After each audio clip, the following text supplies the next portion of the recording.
Welcome to this video. Today we'll guide you through on how to add Discord audio to OBS.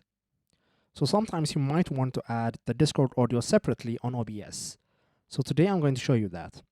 To do this, what we need to do is on our OBS panel, we'll go to sources, and on sources you'll find a plus button on the bottom. Click on the plus button.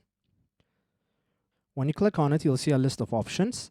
Select the top option which says application audio capture, and a new window will appear, and we will change the name from application audio capture to Discord so that we can differentiate it.